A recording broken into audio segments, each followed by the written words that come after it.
संत परमहंस दास, उसको देखिए कि इससे पहले जितना मांझी के लिए 10 लाख लगाया था कि उसको जिब्बा काट के लाएगा तो उसको 10 लाख देंगे। उसको कितना पैसा हो गया है कि हमारे शिक्षा मंत्री के गर्दन काटने उत्तर प्रदेश से आ जाएगा और 10 करोड़ का इनाम दिया है। ये जाहिल लोग जिनको जंगल में होना चाहिए, भीख मांगना चाहिए, तो ये बड़े बड़े मंदिरों में देखिए तो ये लोग हरामखोर 10-10 करोड़ आया कहाँ से। ये जो योगी सरकार है उसके जगह पर यदि कोई मुसलमान होता और वो बताए रहते कि हम 10 करोड़ देंगे तो मुसलमान का घर तोड़वा दिया हो रहा था, उसका बुलडोजर चल गया रहता। उसका बुलडोजर कहाँ है? ये 10 करोड़ रुपया उसका तब कहाँ जाता था जब हमारे मुजफ्फरपुर डिस्ट्रिक्ट में एक लाश मतलब मरी पड़ी थी और लाश में एक बच्चा दूध पी रहा था। उस हरामखोर को, पाखंडी को, उस पर खर्चा करना चाहिए। 10 करोड़ छोटा रकम होता है कि जांच बैठना चाहिए था कि नहीं। हमारे जीतन राम मांझी मुख्यमंत्री के पोस्ट पर होते हुए जब मधुबनी के मंदिर में गए तो उनको उतरने के बाद वहाँ का पूरा मंदिर धुलवाया गया।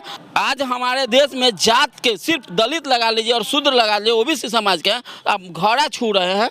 तो ये जालोर में देखिए, राजस्थान के जालोर में 8 साल के बच्चा को इंद्र मेघवाल का हत्या कर दिया जाता है और ये कहते हैं कि सबरी के झूठा। ये राम के जो रामायण है वो काल्पनिक है।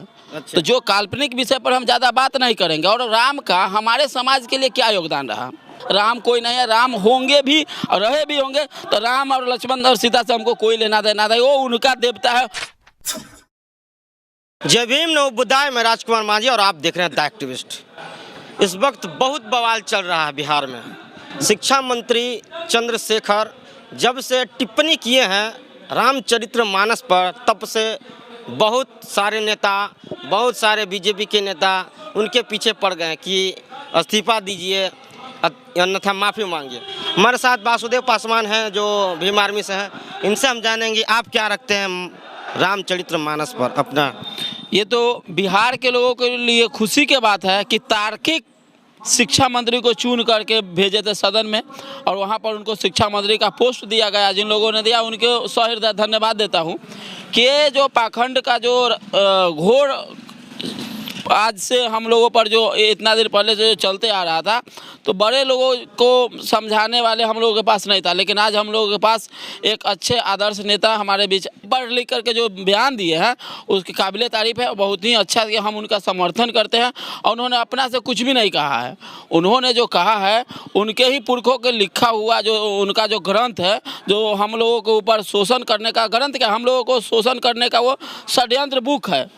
उससे हम लोगों पर शोषण किया जाता है, हम लोगों को गुमराह करके कि ये तुम्हारे हित के हैं, लेकिन वो षड्यंत्र उसमें छुपा हुआ है जिसको उन्होंने उजागर किए हैं। तो इनको तो हम लोगों को खुशी है और हम लोगों को उनका भरपूर समर्थन है। और आज हम बता देते हैं आपके चैनल के माध्यम से, जो ये जो अयोध्या के उत्तर प्रदेश के बुद्ध क्या नाम है उसका, संत परमहंस दास, उसको देखिए कि इससे पहले जितना मांझी के लिए 10 लाख लगाया था कि उसको जिब्बा काट के लाएगा तो उसको 10 लाख देंगे। राजेंद्र पाल गौतम जी के लिए उन्होंने जब वो समाज के बात करते हैं तो उनको बोलते हैं कि उनका गर्दन काटने पर 10 लाख देंगे। और उसको कितना पैसा हो गया है कि हमारे शिक्षा मंत्री के गर्दन काटने उत्तर प्रदेश से आ जाएगा और 10 करोड़ का इनाम दिया है।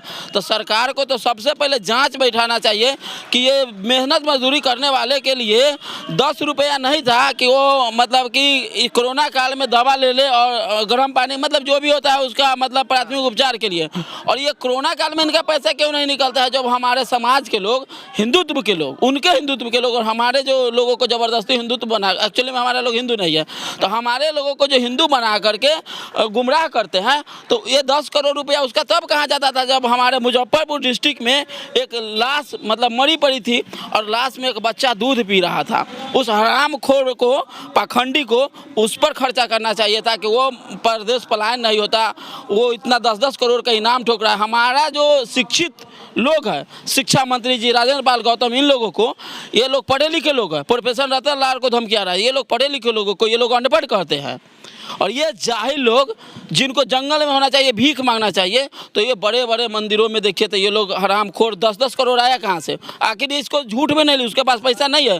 10 करोड़ 10 लाख नहीं कहा है, 10 करोड़ कहा है। ठीक से पढ़िए आप, 10 करोड़ बोला है वो। 10 करोड़ छोटा रकम होता है कि जांच बैठना चाहिए था कि नहीं। और ये जो योगी सरकार है उसके जगह पर यदि कोई मुसलमान होता और वो बताए रहते कि हम 10 करोड़ देंगे तो मुसलमान का घर तोड़वा दिया हो रहा था, उसका बुलडोजर चल गया रहता। उसका बुलडोजर कहाँ है?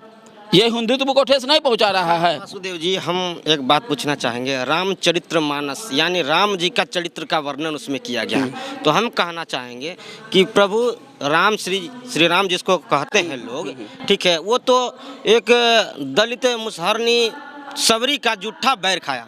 तो जो राम एक दलित का सबरी के मुसहरनी का जूठा बैर खाया, वो अपना चरित्र रामचरितमानस में कैसे दलित के लिए ऐसा लिख सकता है कि अगर अनपढ़ रहे दलित तो उसको पूजा ना जाए, और जो ब्राह्मण होता है वो अनपढ़ भी रहे, गांजा भांग दारू कितना भी खाए पिए फिर भी उसको पूजा जाए, ऐसा चरित्र कैसे लिखवा सकते हैं राम? देखिए, सबसे पहले तो हम बताते हैं कि ललई सिंह यादव जिन्होंने सच्चे रामायण के कल्पना करके एक बुक लिखे हैं, और उन्होंने लोग सुप्रीम कोर्ट से केस जीत गए और उन्होंने साबित कर दिया कि राम के जो रामायण है वो काल्पनिक है। अच्छा। तो जो काल्पनिक विषय पर हम ज़्यादा बात नहीं करेंगे। और राम का हमारे समाज के लिए क्या योगदान रहा, हम यदि राम हमारे हित ऐसी होते और राम के सबरी के जूठा यदि राम खाए तो ये हमारे जीतन राम मांझी जो इतना बड़ा बिहार का ऊंचा पोस्ट है, मुख्यमंत्री के पोस्ट पर होते हुए जब मधुबनी के मंदिर में गए तो उनको उतरने के बाद वहाँ का पूरा मंदिर धुलवाया गया। तो आप समझ सकते हैं कि जो लोग ये जो बनावटी इतिहास जो हम लोगों को रामायण बताया जा रहा है, बनावटी मुखौटा बनावटी जो हम लोगों को बताया कि सबरी के जूठा खाए, तो सबरी के बेटा के मंदिर में प्रवेश क्यों नहीं करने दिया जा रहा है? आज हमारे देश में जात के सिर्फ दलित लगा लीजिए और शूद्र लगा लीजिए, ओबीसी समाज के आप घोड़ा छू रहे हैं। तो ये जालोर में देखिए, राजस्थान के जालोर में 8 साल के बच्चा को इंद्र मेघवाल का हत्या कर दिया जाता है, और ये कहते हैं कि सबरी का जूठा। अरे तू तो हमको घोड़ा नहीं छूने दे रहा, मेरा जूठा कैसे खा लिया होगा?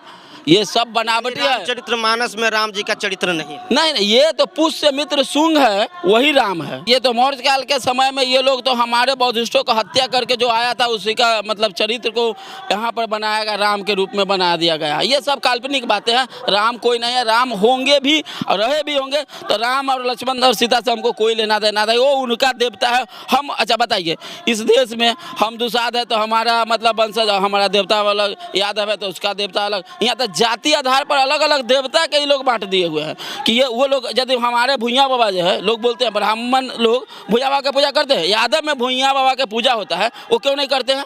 चूहर मल के पूजा, जब देवता को पूजवाना है तुम्हारे देवता के हमारे लोग एकदम पूज रहा है, और तुम क्यों नहीं पूजते हो? अच्छा, मनुस्मृति लिए हुए हैं। मनुस्मृति को तो बाबा साहब जला दिए थे। तो ये मनुस्मृति हम दहन करने के लिए अभी खरीदे। कल मुजफ्फरपुर में हम लोग प्रोटेस्ट निकालेंगे शिक्षा मंत्री के समर्थन में, और देखते हैं कि कितना मनवादी को 10 करोड़ रुपया है जो हमारा गर्दन और जिब्बा काटेंगे। वहाँ पर हम लोग मनुस्मृति और तमाम धार्मिक जो हमारा ठेस पहुँचा हमारे। अच्छा बताइए, उनका भावनाएं आहत होती है, हमारे लोगों को जिंदा जला दिया जाता है, हमारे लोगों को, हमारे महिलाओं को मंदिर में घसीट, उससे मेरा भावनाएं आहत नहीं होती है। इन जो आहत जो गैंग है, इसको सिर्फ इसमें के पढ़ लिख देंगे तो उसका भावनाएं आहत हो जाती है, और इसी को पढ़ करके हमारे ऊपर शोषण किया और इसी के बारे में हम लोग खोज रहे हैं। तो ये हम लोगों को बोलता है कि हम लोग उसके धर्म को विरोध कर रहे हैं।